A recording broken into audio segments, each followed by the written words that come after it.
अस्सलाम वालेकुम दोस्तों, मेरा नाम डॉक्टर अली असगर है और आज की इस वीडियो में हम डिस्कस करने जा रहे हैं बर्नौली प्रिंसिपल और साथ ही साथ बर्नौली इक्वेशन की डेरिवेशन को भी आज की इस वीडियो में हम सॉल्व करने जा रहे हैं। तो आज के इस लेक्चर को शुरू करने से पहले एक मर्तबा आपसे रिक्वेस्ट करेंगे कि अगर आपने अब तक हमारे इस चैनल को सब्सक्राइब नहीं किया जो कि सिंध बोर्ड टीचिंग के नाम से है, तो काइंडली आज ही आप हमारे इस चैनल को सब्सक्राइब करें और साथ ही साथ बेल आइकन को लाजमी क्लिक करें ताकि हमारी अपलोड करदा तमाम इंपॉर्टेंट वीडियोस की नोटिफिकेशन आपको रिसीव हो सके। तो आइए हम स्टार्ट करते हैं Bernoulli's principle. When a fluid is in motion, the pressure within the fluid flow varies with the velocity of fluid. For streamline flow, this pressure variation is a consequence of Bernoulli theorem. अब कह रहा है when a fluid is in motion, जब कोई भी fluid motion में होता है, the pressure with in the fluid flow varies with the velocity of the fluid. अब प्रेशर जो फ्लूइड के अंदर होता है वो वेलोसिटी के लिहाज से क्या होता है, वेरी होता है। फॉर स्ट्रीमलाइन फ्लो, शर्त है कि फ्लो क्या होना चाहिए, स्ट्रीमलाइन होना चाहिए, टर्बुलेंस की बात नहीं हो रही। तो जो प्रेशर होगा वो उसकी वेलोसिटी पे क्या होता है, वेलोसिटी के लिहाज से वेरी करता है, तब्दीली आती है। This pressure variation is a consequence of Bernoulli's theorem. अब ये जो प्रेशर में वेलोसिटी के लिहाज से जो प्रेशर में जो तब्दीली आती है उसकी बेस पर हम बर्नौली थ्योरम को, इसके प्रिंसिपल को डिस्कस करेंगे। जो क्या कहता है, इसकी स्टेटमेंट क्या है, ये तो इंट्रोडक्शन था। The velocity of a fluid is high, the pressure is low, and the velocity is low, the pressure is high. अब ये कहना चाह रहा है कि वेलोसिटी और प्रेशर के दरमियान कौन सा रिलेशन है, इनवर्स। भाई कोई स्ट्रीमलाइन फ्लो जब हो रहा होता है तो उसमें क्या होता है, the velocity of fluid is high. जब वेलोसिटी फ्लूइड की हाई हो जाती है, प्रेशर उसका लो हो जाता है। The velocity is low and the pressure is high. Velocity जब लो होती है तो प्रेशर उसका हाई हो जाता है। ये बर्नौली प्रिंसिपल कहता है। आइए इसकी बेस पे हम डेरिवेशन करने जा रहे हैं। तो डेरिवेशन करते वक्त हमें कुछ अजम्पशन करने होंगे। For derivation of Bernoulli's equation we assume that, Bernoulli's equation के लिए क्या अज्यूम किया, the fluid must be steady and streamline, बिल्कुल स्ट्रेट लाइन होना चाहिए, टर्बुलेंट नहीं होना चाहिए। The fluid is incompressible, fluid जो है वो कंप्रेसिबल नहीं, इनकम्प्रेसिबल जो है वो होना चाहिए, यानी जरा भी कंप्रेस ना हो। कंप्रेस वो होता है जिसकी डेंसिटी क्या होती है, कम ज्यादा हो जाती है। Density of the fluid must be constant through out the flow. भाई फ्लूइड अगर इनकम्प्रेसिबल होगा तो इसकी डेंसिटी भी क्या होगी, कांस्टेंट होनी चाहिए। There are no viscous force और फ्रिक्शन, कोई फ्रिक्शन या विस्कस फोर्सेस वगैरह नहीं होंगी, यानी आइडियल कंडीशन बना ली। अब बर्नौलीज इक्वेशन हम ड्राइव करने जा रहे हैं। The relation between the pressure, flow speed and height of flow of an ideal fluid is called Bernoulli's equation. भाई आइडियल फ्लूइड इसलिए कि हमने फ्रिक्शन वगैरह सबको हटा दिया ना, तो रियल में तो फ्रिक्शन और होती है, इसलिए हमने इसको आइडियल कहा। तो हमने कहा रिलेशन बिटवीन किन चीज़ों के दरमियान, प्रेशर, फ्लो स्पीड, स्पीड के दरमियान और हाइट ऑफ फ्लो, इन तीनों चीज़ों के दरमियान जो आइडियल फ्लूइड में हम रिलेशन ड्राइव करते हैं उसे हम कहते हैं बर्नौलीज इक्वेशन। क्या कहते हैं उसे हम, बर्नौलीज इक्वेशन कहते हैं। आइए अब हम बात करते हैं डेरिवेशन की। Consider an element of fluid that lies between two cross sectional area A1 and A2। अब हमारे पास एक फ्लूइड है जो यहाँ से यहाँ जा रहा है, यहाँ से गया, ऊपर हाइट पे गया, यहाँ आगे गया।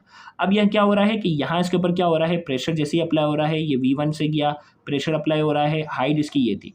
अब जैसे ही यहाँ ऊपर गया, अब इसकी हाइट क्या हो गई है, h2 हो गई है, वेलोसिटी बाहर निकल रहा है, लेकिन अब एटमॉस्फेरिक प्रेशर क्या लग रहा है, अब एटमॉस्फेरिक प्रेशर जो है उसको अपोजिट डायरेक्शन में लग रहा है। ये 0.2 है और ये क्या है, 0.1 है।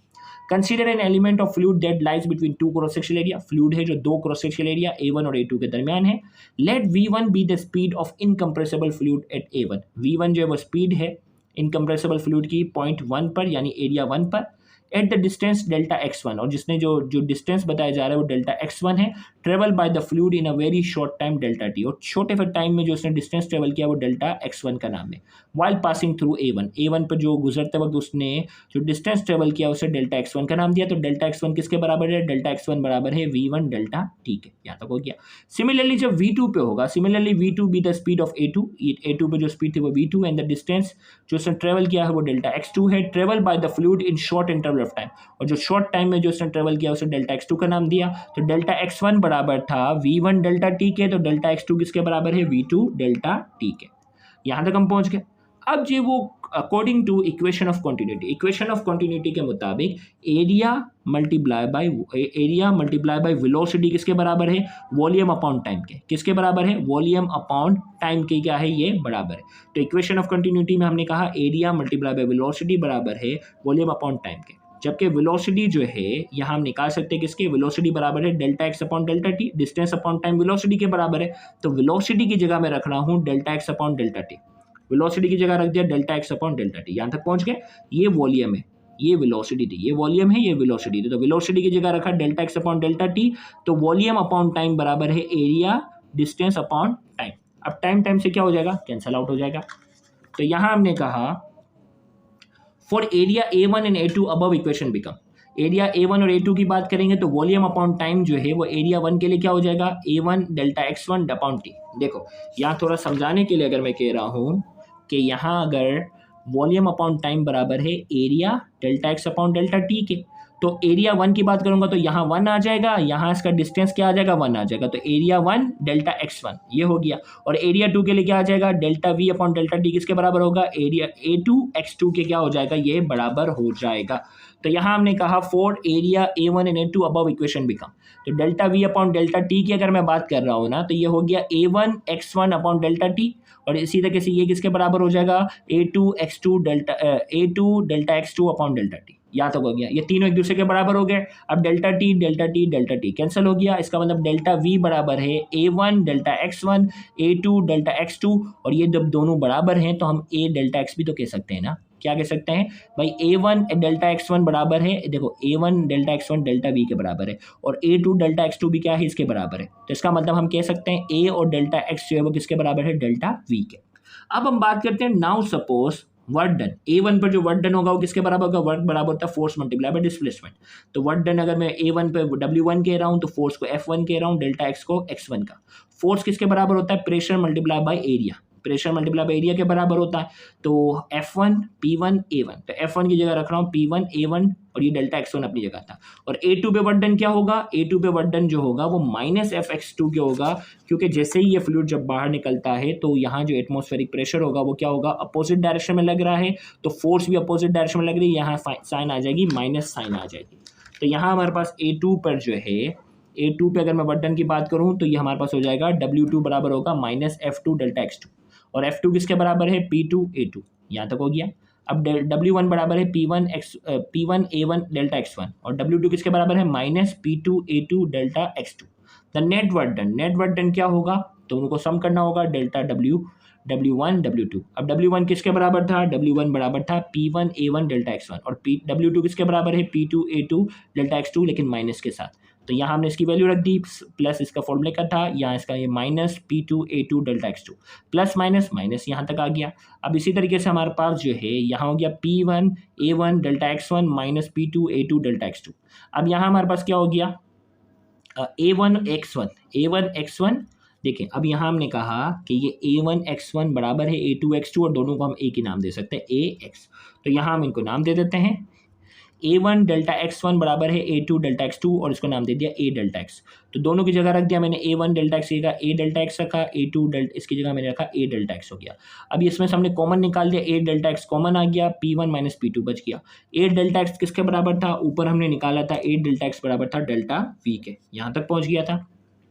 A डेल्टा x बराबर था डेल्टा V जो कि वॉल्यूम है, यहाँ आ गया। अब वॉल्यूम के लिए हम क्या करते हैं, डेंसिटी बराबर है मास अपॉन वॉल्यूम के ना, डेंसिटी किसके बराबर है, मास अपॉन वॉल्यूम के। तो वॉल्यूम यहाँ डिवाइड हो रहा है, ऊपर आ गया, और डेंसिटी यहाँ आ गया।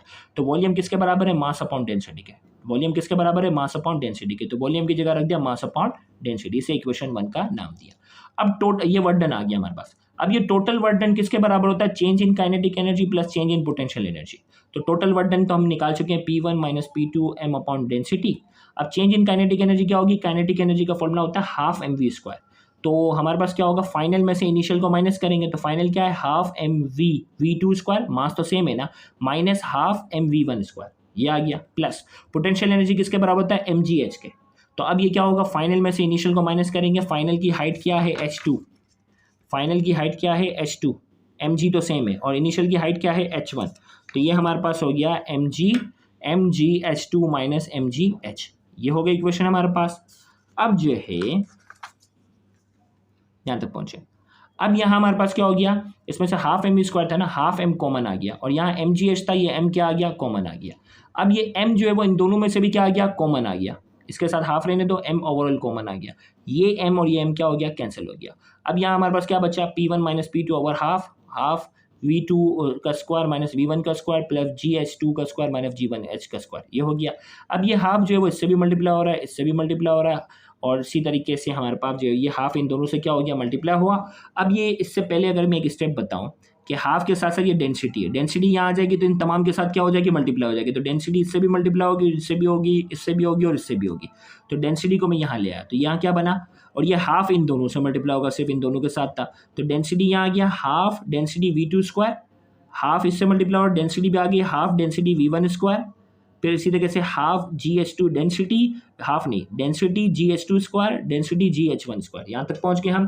अब जो वो 1 वाली चीज़ों को एक तरफ करो, 2 वाली चीज़ों को एक तरफ करो, तो P1 अपनी जगह है, इसी के से हाफ डेंसिटी V1 स्क्वायर जो वो यहाँ माइनस में, वहाँ जाके प्लस में हो जाएगा, और हाफ माइनस डेंसिटी GH1 यहाँ माइनस में, वहाँ जाके प्लस में, सेम से कि P2 यहाँ माइनस में, यहाँ प्लस में, half density V2 square plus density G2 square. ये जो इक्वेशन हमारे पास बन गई, this is known as Bernoulli's equation. इसे इक्वेशन बर्नौलीज इक्वेशन कहते हैं।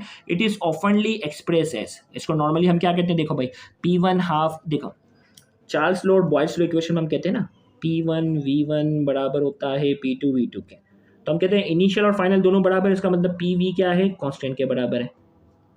ये हम चार्ल्स बॉयल्स लॉ में करते हैं, बॉयल्स लॉ में ये करते हैं। तो सेम यहाँ देखो P1 half density V1 square plus density GH1 बराबर है, P1 की जगह P2 हो गया, V1 की जगह V2 हो गया, H1 की जगह H2 हो गया, बाकी सब कुछ सेम है। तो इसका मतलब क्या है, this is known as Bernoulli's equation. It is often express है, इसको नॉर्मली हम कैसे एक्सप्रेस कर देंगे, P plus half density V square plus density GH बराबर होगा किसके, कांस्टेंट के। ये एक बर्नौलीज इक्वेशन को अक्सर इस तरह लिखा जाता है। कंक्लूजन की तरफ आते हैं, बर्नौलीज इक्वेशन क्या कहता है, बर्नौलीज इक्वेशन या थ्योरम हमें क्या कहता है, sum of pressure, kinetic energy per unit volume and potential energy per unit volume has the same value at all the point along the streamline। ये कह रहा है कि फ्लो के दौरान, पूरी स्ट्रीमलाइन फ्लो के दरमियान प्रेशर, काइनेटिक एनर्जी पर वॉल्यूम और पोटेंशियल एनर्जी पर वॉल्यूम, इन तमाम का सम जो होता है वो थ्रू आउट द मोशन क्या रहता है, कांस्टेंट रहता है। अब जो है वो यहाँ हमारे पास जो है वेयर, इसमें जो है वो half density V square dynamic pressure को शो कर रहा है, और ये डेंसिटी GH जो है वो क्या कर रहा है, स्टैटिक प्रेशर को शो करता है।